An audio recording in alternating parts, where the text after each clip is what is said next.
It was not a knock for help. It was the rhythmic, mocking sound of someone who knew I had nowhere to run. But that realization came later, in the suffocating dark. Before the knocking, there was only the rain and the choice. Elias was 3 days into a solo trek through the fringes of the Great Smoky Mountains when the sky turned the color of a bruised plum. The meteorological reports had promised a clear window for the weekend, a lie that the mountains exposed with violent efficiency. By late afternoon, the wind was not just blowing. It was screaming, tearing through the canopy and turning the hiking trail into a sluice of freezing mud. Elias was an experienced hiker, disciplined and prepared, but the temperature plummeted so fast his fingers grew clumsy inside his gloves. Hypothermia was not a distant threat. It was walking right beside him, hand on his shoulder. He saw the structure through a break in the thrashing hemlocks. It did not belong there. It was a harsh, geometric intrusion of gray concrete against the organic chaos of the forest, half buried in the side of a steep ridge. It looked like a pillbox bunker left over from a war that had never been fought on American soil. No path led to it. The undergrowth around it was thick, tangled with rhododendron and briars, yet the concrete itself was strangely free of moss. Elias slid down the embankment, his boots carving deep furrows in the sludge. He reached the heavy steel door, panting, wiping water from his eyes. It was rusted, the orange corrosion streaking down the metal like dried blood, but the handle was solid. That was when he saw the first thing that made his stomach turn over, a sensation distinct from the cold. Lying on the concrete threshold, shielded slightly by the overhang of the doorframe, was a candy wrapper. It was bright yellow, a peanut butter cup wrapper. It was not faded. It was not covered in grit. It sat there, crinkled but clean, fluttering slightly in the draft. Someone had been here, recently, maybe hours ago.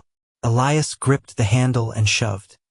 The door groaned, a metal-on-metal screech that sounded like a wounded animal, but it gave way. He stumbled inside, desperate to escape the biting sleet. The interior was pitch black. He fumbled for his headlamp, the beam cutting through the gloom to reveal a small, sterile room, roughly 10 by 10 feet. Concrete floor, concrete walls. In the far corner, a metal shelf unit sat empty. In the other, a wooden bench. And on the wall to his right, near the heavy iron deadbolt, words had been gouged into the cement. They were not spray-painted. They were carved deep with a knife or a chisel. Dante open. Elias stared at the jagged letters. The dust in the grooves was fresh. He looked back at the door. The storm outside roared, a deafening cacophony of thunder and cracking timber. If he stayed out there, he would freeze. If he tried to hike back to the trailhead in this visibility, he'd likely break a leg or walk off a ledge. "Kids," he muttered, his voice shaking from the cold. "Just scared kids." He pushed the door shut. It sealed with a heavy, final thud that cut off the noise of the storm instantly, replacing it with a ringing silence. He threw the deadbolt. It was an industrial-grade slide lock, solid steel as thick as his wrist. It slid into place with a reassuring clack. He was safe. He was dry. He stripped off his soaked outer layer, shivering violently as he set up his sleeping pad on the wooden bench. He tried to ignore the smell. The air in the bunker did not smell like mildew or old earth. It smelled sweet. Sickly sweet, like copper and musk and something akin to spoiled meat masked by heavy perfume. Elias ate a protein bar, drank some water, and curled up in his sleeping bag, his eyes fixed on the steel door. He had made his choice. He had chosen the walls. He closed his eyes, exhaustion pulling him down, telling himself that the wrapper and the writing were just remnants of other hikers seeking the same shelter.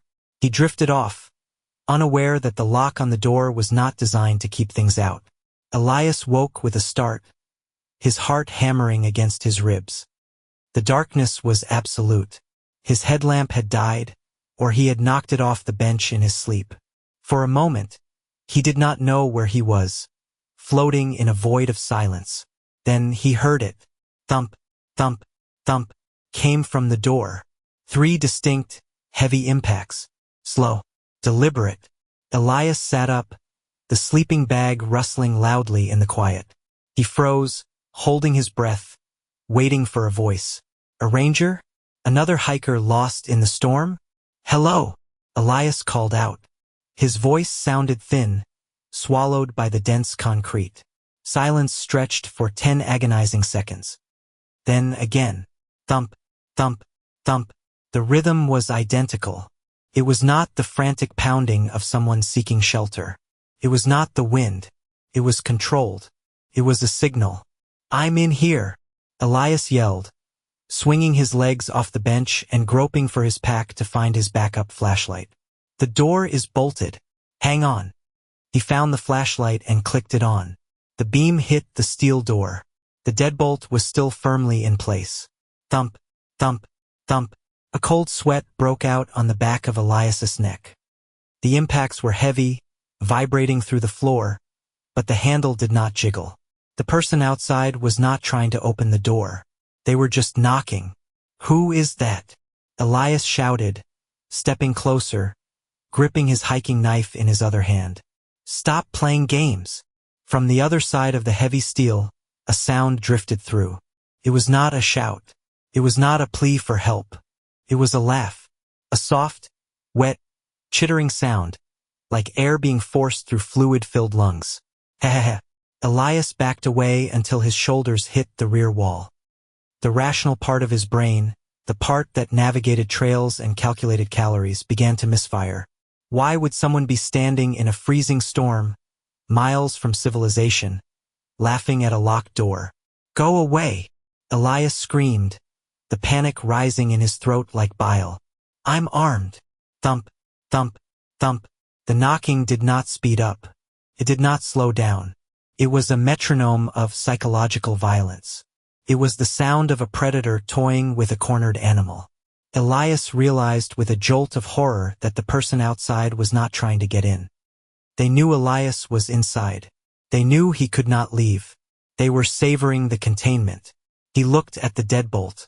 The steel bar that gave him such comfort hours ago now looked like part of a cage. He was trapped. If he opened the door to confront them, he yielded the only barrier he had. If he stayed, he was a rat in a box, waiting for the tormentor to decide when the game ended. The smell in the room seemed to intensify, that cloying, coppery musk filling his nose, making him gag. The air felt heavy, pressurized. Thump, thump, thump. Stop it! Elias shrieked, throwing his metal water bottle at the door. It clanged loudly and rolled away. The knocking stopped. The silence that followed was worse than the noise. Elias stood trembling, his knife shaking in his grip. Had they left? Was it a bear that had somehow made a human-like sound? No, the rhythm was too precise. The laughter was too distinct. He waited. 1 minute. 5 minutes. The only sound was the blood rushing in his ears. He had to know. He could not sit here until morning, wondering what was waiting for him in the mud. He had to know what was standing on the other side of that iron slab. Elias moved toward the door. Every step felt like wading through deep water. He kept the flashlight beam pointed at the floor, not wanting to alert the entity that he was approaching, though he knew deep down it already knew. The door did not have a peephole, but near the bottom, where the frame met the concrete floor, the rust had eaten away a jagged gap, maybe 1/2 inch high and 3 inches wide. A draft of cold air was hissing through it. He dropped to his knees, his breath hitching. He pressed his cheek against the cold, damp concrete floor. He closed one eye and aligned the other with the gap. He shone his light at an angle, trying to illuminate the ground immediately outside the threshold. He expected to see boots. Muddy hiking boots, or perhaps the bare, gray feet of a corpse. His mind was spiraling into nightmare logic. He saw the mud. The rain had stopped, or at least slowed to a drizzle. The ground directly in front of the door was a slurry of wet clay. The beam of his light cut across the surface. It was smooth. Elias blinked, shifting the angle of the light. The mud was pristine. There were no footprints, no boot marks, no disturbances in the sludge whatsoever. The rain had washed away his own tracks from hours ago, leaving a blank slate. If someone had been standing there knocking 10 seconds ago, the mud would be churned. If they had walked away, there would be retreating tracks. There was nothing. The space in front of the door was empty. A wave of confusion washed over him, followed immediately by a surge of primal terror that made his vision blur. If no one was outside, thump, thump, thump, the sound ripped through the room again. Louder this time, more forceful. Elias scrambled back on his hands and knees, Crab walking away from the door, his breath coming in hyperventilating gasps. He stared at the door. Thump, thump, thump. He watched the door closely. The steel did not vibrate. The dust on the latches did not shake. He turned his head slowly, his neck stiff with dread. He rotated his body, training his ears on the sound. He realized his mistake. The acoustics of the concrete box had tricked him. The echo had made it sound like it was coming from the entrance. But now, in the silence of the room, he could pinpoint the source. He swept his flashlight beam to the back corner of the room, behind the rusted metal shelving unit he had ignored earlier. There, obscured by the shelves, was a rectangular section of the wall that did not match the rest. It was a metal panel welded shut decades ago, painted the same gray as the concrete to blend in. The welds were old, bulbous, and corroded. Thump, thump, thump. The metal panel vibrated. A flake of rust drifted down to the floor. The sound was not coming from outside. It was coming from the tunnel system deep within the mountain. The bunker was not a shelter. It was an access point, an airlock, and the knocking was not a fist. It was hard, calcified bones striking metal. The voice came again, muffled by the plate but unmistakable. The wet, chittering laugh. And then, a voice that sounded like it was mimicking human speech without understanding the words, piecing together fragments it had heard from previous victims. Open, Elias, open. The flashlight slipped from Elias's sweat-slicked hand and clattered on the floor, the beam spinning wildly before settling on the corner. The metal panel groaned. The welds were failing. He could see the steel plate bowing outward, pushed by immense pressure from within the dark tunnels behind it.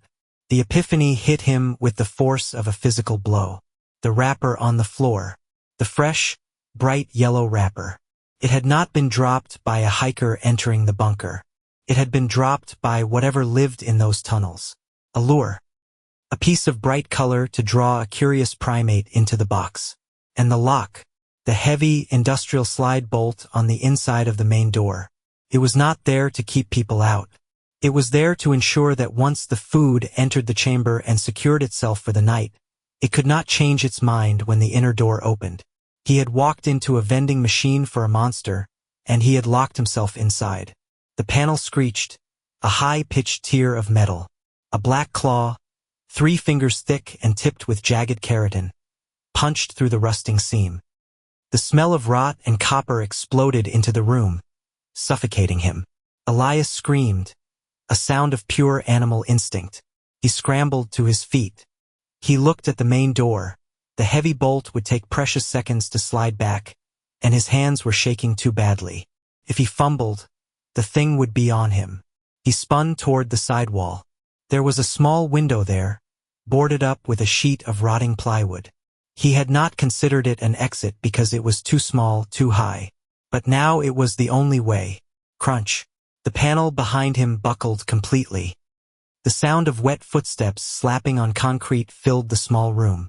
Elias did not look back. He did not want to see what had learned his name. He threw himself at the window, leading with his shoulder. He hit the plywood with everything he had. The rotten wood shattered, splintering outward. Elias propelled himself through the opening, wood shards tearing at his face and jacket. He tumbled out into the mud, landing hard on his shoulder, rolling down the slick embankment. He did not stop. He did not check for injuries. He scrambled up, slipping in the slime, and ran. He ran blindly into the dark forest, crashing through thorn bushes that flayed his skin, ricocheting off tree trunks. Behind him, from the dark square of the bunker's broken window, a sound erupted. It was not a roar. It was a high, frustrated shriek that sounded like grinding gears. Screech. Then the rhythmic pounding started again. Thump, thump, thump. But this time it was rapid, frantic. The sound of something battering against the concrete walls, furious that the meal had spilled out of the container.